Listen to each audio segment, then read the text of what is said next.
this announcement that China will increase the tariff rate on American goods coming into China to 125% effective Saturday comes off the back of a clarification from the White House that the increased rate that Donald Trump announced of 125% on Chinese goods coming into the US is in fact in addition to the 20% he'd already implemented earlier in this presidency. So that's bringing the total on Chinese goods coming into the States up to 145%. Jesus. So this tit for tat continuing and continuing to escalate. Now, No in the statement put out by China's State Council Tariff Commission, there is quite an interesting statement. They say that even if the US continues to impose higher tariffs, it will no longer make economic sense. They say at the current tariff level, there is no market acceptance for US goods exported to China. If the US continues to play the tariff numbers game, China will ignore it. It does go on to hedge a little bit, saying that if the US insists on continuing to substantially infringe on Chinese interests, Beijing will resolutely counterattack and fight to the end. So suggesting there that, you know, Beijing might stop with the tit for tat on the tariffs, but there are, of course, other ways. China could just stop IP protection and allow a counterfeit free-for-all. Well, they already have. The thing is that, I mean, that's already been going on. I mean, there's tons of examples and, like, stories that people have of, like, you know, having a product, taking it to China, and then having some company in China basically bootleg the product and then re-upload it and do that for, like, less money. And so the fact is, like, I mean, should America try to, like, trade and do business there whenever they're, like, just blatantly violating, you know, like, our copyright laws, which are, like, a lot of the things that we're selling to them? In my opinion, I think the answer to that is no. I feel like, again, just because it's beneficial for us doesn't mean that we should always do it. I think that if you empower and you enable a group of people that are effectively working against your best interest on a regular basis, that's not really something that's going to help you or be good for you at all. And so, yeah, America can't survive without China, to be honest, at least not at the moment. I think that there's definitely a lot of interdependence, and I wouldn't want to see I don't know why, like, this is the problem, is that this is just me. Why the fuck is this happening? Why can't they just figure out the IP conflicts? Why can't they just come up with a deal where, you know, Chinese companies can't just blatantly take advantage of American companies, fix a degree of the trade deficit, and move on? I feel like that's what most people probably fucking want in China. That's probably what they want here in the US. So, like, what is this? Like, how is this even happening when the answer to this is so simple? Just test sometimes. Yes, exactly. It's ego on both sides. Well, it's frustrating. It is, because if they don't cheat, they'll literally go under. Their entire economy is based on cheap exports now. Well, maybe it is, but either way, I mean, there has to be some level of concession because, I mean, like, really, I mean, you just look at it. I mean, even if you're China, you have to see how Americans coming into your economy and then having their products stolen and then undersold and undercut by these stolen products. You have to see how this would be a reason why Americans wouldn't want to do business there, right? I mean, you don't have, like, even if you love China, you think China is the greatest country in the world, you have to be able to see this, right? And understand that. So they don't give a fuck. No, they cannot give a fuck. But, like, at a certain point, you have to acknowledge, like, well, you know, maybe it makes sense why they're mad. So why are Americans doing business there? Honestly, I think that there are a lot of reasons. I mean, some of them do business there because they think it's an overall net positive, even though some of them think it probably won't happen to them. Some of them are not able to do business over there because of that happening. So there's a lot of reasons, honestly.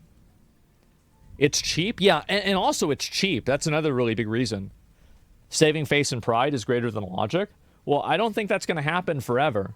Is that Beijing can inflict pain on the American economy, even if it's only symbolic. For example, we've heard that Beijing plans to now reduce the already rather small number of American films that are imported into China every year. So there aren't many American films going into China every year. John Cena on Suicide Watch. So it is a hugely lucrative market for those that do get in. However, you know, this is of course something that really strikes at the heart of American culture, the American economy, saying that, you know, Beijing saying. Yeah, I think this is really bad, by the way. Like, I think that, like, there's a degree of unreasonability here. And, like, maybe this is just me speaking as an American, but I do think that China are the ones that are taking advantage of the situation. When, you know, like, certain laws aren't followed, you're not even able to, like, go to arbitration with Chinese companies, etc. This seems very one-sided. And I just find it to be disappointing, right? Because, like, we have a good thing, just make it a little bit more fair and everybody's going to be happy. Why can't you do this? It doesn't make sense to me. They're going to target industries like Hollywood and the film industry. Now, we have also heard from Xi Jinping today. He's finally spoken publicly about this US-China trade war. He said that there are no winners in a tariff war. He was meeting actually. He's right. I mean, and in the short term, he's definitely right. I mean, there's a lot of businesses that are American and Chinese businesses that are losing out over this because they can't come to a fair, equitable deal. It's really disappointing that this has happened. It sucks. I think there's a lot of people that have gotten fucked over by this massively. And, like, I in my opinion, I think it's mainly China's fault, but, like, obviously Trump is extreme too about it. So yeah, Trump's a fucking dumbass. But, like, why does the responsibility fall on Trump when China are the ones who are the aggressors? China are the ones that are not following copyright. China are the ones that are allowing, you know, these markets to be flooded with, like, cheap knockoffs, etc. Why is it on Trump in order to capitulate to this group of people that is engaging in multiple unethical practices? It's bullshit. It's total bullshit. Yeah, that's it. That's how I feel about it, right? Like, if Biden was the same way, I'd be saying the same thing about Biden. I feel like a lot of people are against this because it's Trump. But again, like, if you go back and you listen to, like, a lot of these, like, Democratic senators talk about this from, like, years ago, they were saying the exact same things that Trump was saying. With the Spanish Prime Minister and called on China and the EU to jointly oppose unilateral bullying, of course referencing Donald Trump's tariff rate. Someone says, why is it on Trump? Because he's the fucking president. He's the one pushing the shit, dude. That's why. No, you're not understanding what I'm saying. Is that why is it on Trump to de-escalate tensions whenever the tensions were created by unethical behavior by China? If China is the one that is engaging in unethical business practices on a consistent basis, then why isn't it on them to bear the responsibility of this retaliation? Like, if you constantly, over and over, cheat, fucking steal people's shit, etc., I mean, why is it on the other person to come to the table when you're the one doing that? Because the response isn't working? I don't know if it's working or not. I mean, I think that it will take time. It will definitely take time. And also, by the way, keep in mind, the previous response wasn't working for 30 years. This has been a problem my whole life.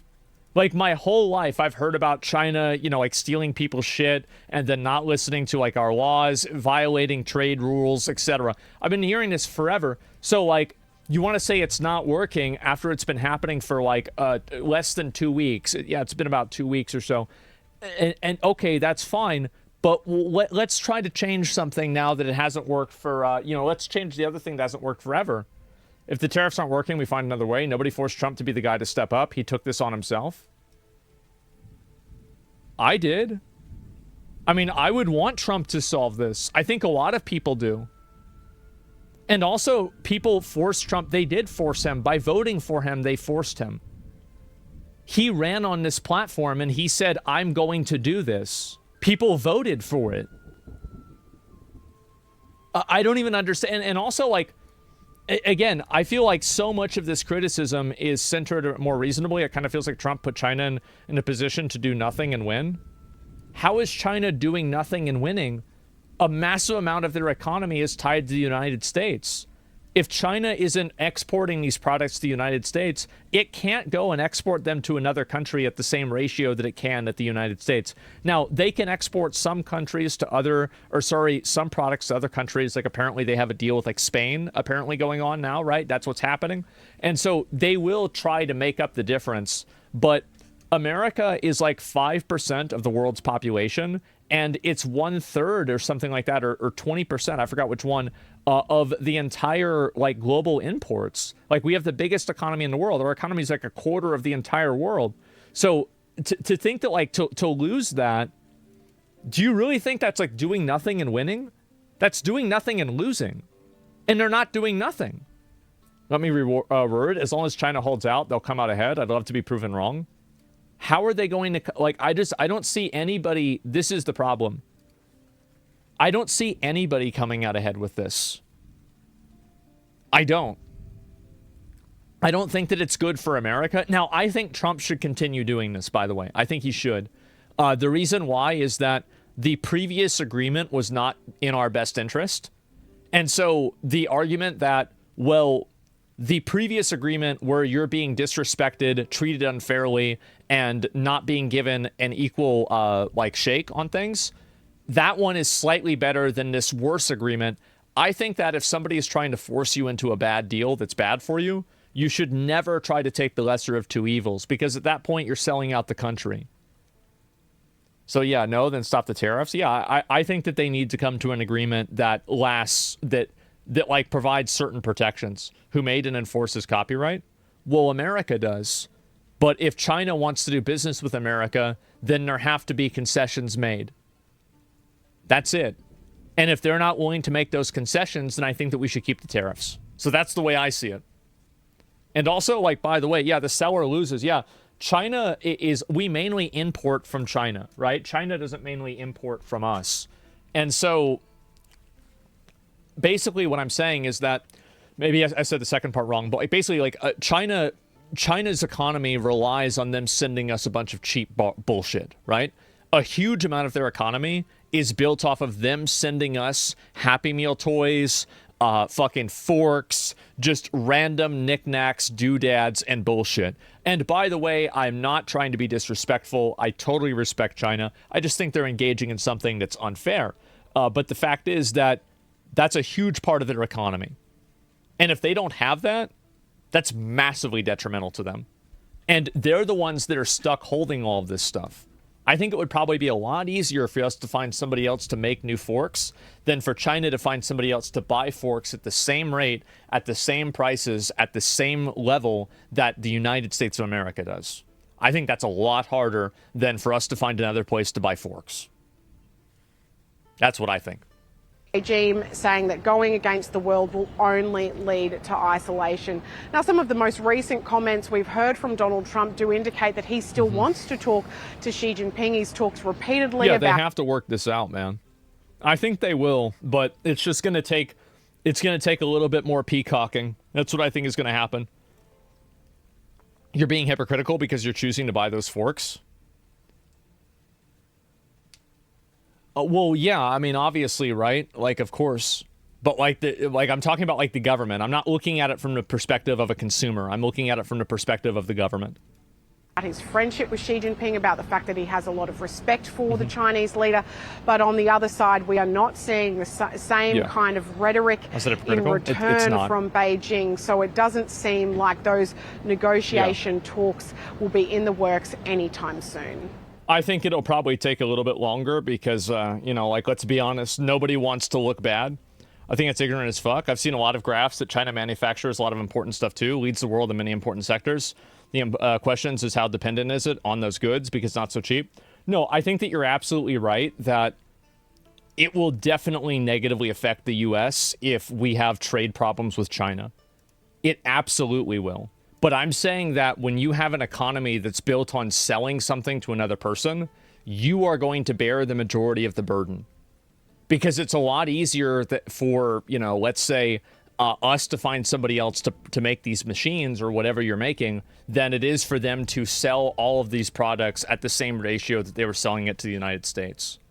Because, like, let's say they can sell it, like people are using India as an example. India has a national GDP per person of $2,000. They can't go to India and sell this stuff at the same ratio that they can to the United States. They just can't. Like, I'm sorry. I understand what you're saying. Yes, absolutely. And that's also assuming that India isn't going to feel the same way that the US does, and they'll take the same deals.